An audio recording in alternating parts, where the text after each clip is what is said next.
2 Samuel chapter 2. After this, David asked the Lord, "Should I move back to one of the towns of Judah?" "Yes," the Lord replied. Then David asked, "Which town should I go to?" "To Hebron," the Lord answered. David's two wives were Ahinoam from Jezreel and Abigail, the widow of Nabal from Carmel. So David and his wives and his men and their families all moved to Judah, and they settled in the villages near Hebron. Then the men of Judah came to David and anointed him king over the people of Judah. When David heard that the men of Jabesh Gilead had buried Saul, he sent them this message: "May the Lord bless you for being so loyal to your master Saul and giving him a decent burial.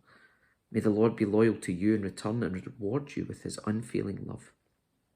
And I too will reward you for what you have done.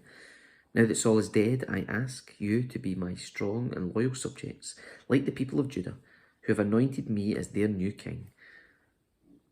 But Abner, son of Ner, the commander of Saul's army, had already gone to Mahanaim with Saul's son Ishbosheth. There he proclaimed Ishbosheth king over Gilead, Jezreel, Ephraim, Benjamin, the land of the Asherites, and all the rest of Israel. Ishbosheth, Saul's son, was 40 years old when he became king, and he ruled from Mahanaim for 2 years. Meanwhile, the people of Judah remained loyal to David.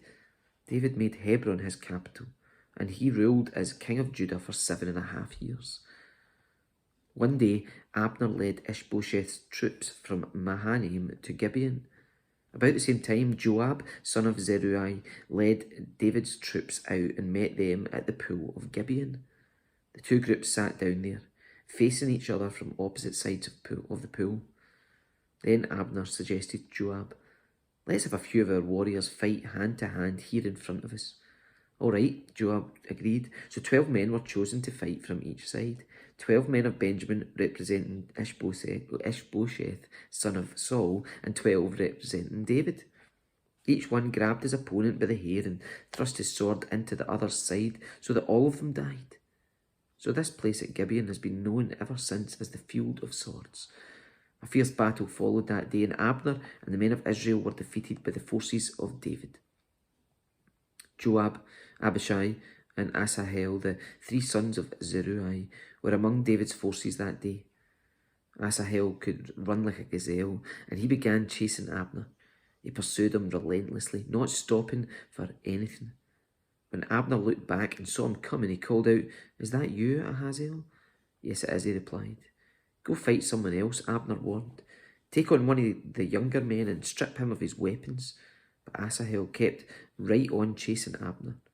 Again, Abner shouted to him, "Get away from here. I don't want to kill you. How could I ever face your brother Joab again?" But Asahel refused to turn back, so Abner thrust the butt end of his spear through Asahel's stomach, and the spear came out through his back.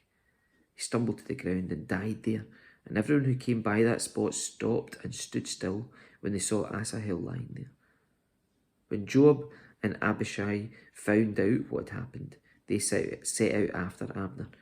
The sun was just going down as they arrived at the hill of Ammah near Giah, along the road to the wilderness of Gibeon. Abner's troops from the tribe of Benjamin regrouped there at the top of the hill to take a stand. Abner shouted to Joab, "Must we always be killing each other? Don't you realise that bitterness is the only result? When will you call off your men from chasing their Israelite brothers?" Then Joab said, "God only knows what would have happened if you hadn't spoken, for we would have chased you all night if necessary." So Joab blew the ram's horn, and his men stopped chasing the troops of Israel. All that night, Abner and his men retreated through the Jordan Valley. They crossed the Jordan River, travelling all the way through the morning, and didn't stop until they arrived at Mahanaim. Meanwhile, Joab and his men also returned home. When Joab counted his casualties, he discovered that only 19 men were missing in addition to Asahel. But 360 of Abner's men had been killed, all from the tribe of Benjamin. Joab and his men took Asahel's body to Bethlehem and buried him there in his father's tomb. Then they travelled all night and reached Hebron at daybreak.